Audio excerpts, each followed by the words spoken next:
আসসালামু আলাইকুম।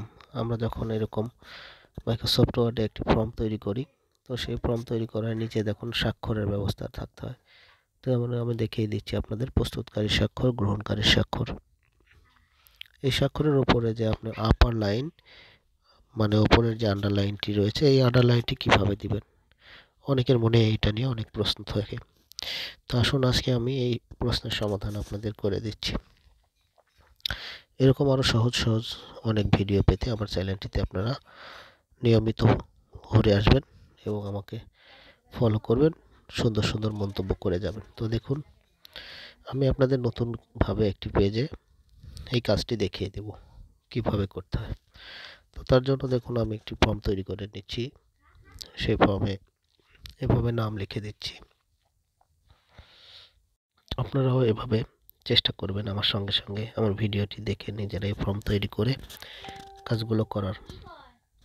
তো দেখুন, এইভাবে নাম, পিতার নাম, মাতার নাম, জাতীয়তা, যেভাবে আপনার ইচ্ছা, আপনার ফর্মে যা যে রিকোয়ারমেন্ট রয়েছে সেই অনুযায়ী আপনারা ফর্ম তৈরি করবেন।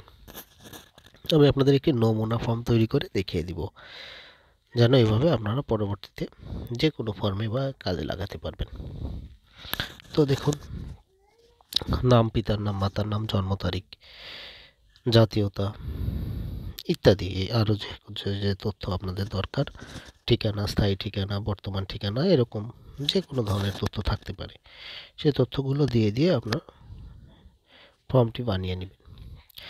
এরপরে নিচে যে স্বাক্ষরের অপশন থাকে, যেমন ধরুন প্রস্তুতকারী স্বাক্ষর থাকে, প্রধান শিক্ষকের স্বাক্ষর থাকে, গ্রহণকারী স্বাক্ষর থাকে। তো প্রস্তুতকারী স্বাক্ষরের উপরে যে আমরা উপরে একটি আন্ডারলাইন দিই, মানে আপার লাইন যেটাকে বলে, সেই আপার লাইনটা আমরা দেওয়ার সময় অনেকেই পারি না যে কীভাবে এই আপার লাইনটা দিতে হয়। তো দেখুন, আমি আজকে আপনাদের দুইটি পদ্ধতি দেখিয়ে দেব।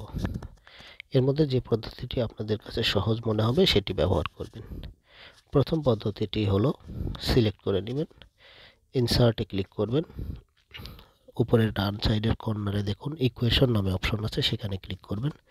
অ্যানসেন্ট নামে অপশন আছে, এখান থেকে খুঁজে নেবেন যে আপার বার। আপার বারে ক্লিক করলে আপনি দেখুন এরকম উপরে যে লাইনটি রয়েছে, লাইনটি তৈরি হয়ে যাবে, খুব সহজ। আচ্ছা, এরপরে আবার আরেকটি পদ্ধতি রয়েছে। দ্বিতীয় পদ্ধতিটি হলো, সিলেক্ট করবেন, ইনসার্টে ক্লিক করবেন, শেপে ক্লিক করবেন। দেখুন এখানে লাইন রয়েছে, কিবোর্ড থেকে শিফট কি প্রেস করে আপনি মাউস দিয়ে এভাবে দাগ টেনে নেবেন। নেওয়ার পরে এটি ব্ল্যাক কালার করে দিবেন, আপনার মতো কালার করে দিবেন, দেখবেন হয়ে যাবে।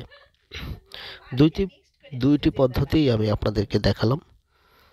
এভাবে আপনাদের কাছে যেটা সহজ মনে হবে সেই পদ্ধতিটি আপনি ব্যবহার করবেন। আশা করি আমার ভিডিওটি আপনাদের কাছে ভালো লেগেছে। আমার চ্যানেলটিতে সাবস্ক্রাইব করবেন, সুন্দর মন্তব্য করবেন, নিয়মিত আমার চ্যানেলে ঘুরে আসবেন। দেখবেন এরকম আরও সুন্দর সুন্দর অনেক ভিডিও আমি আপনাদের জন্য তৈরি করে রেখেছি। ধন্যবাদ, সবাই ভালো থাকবেন।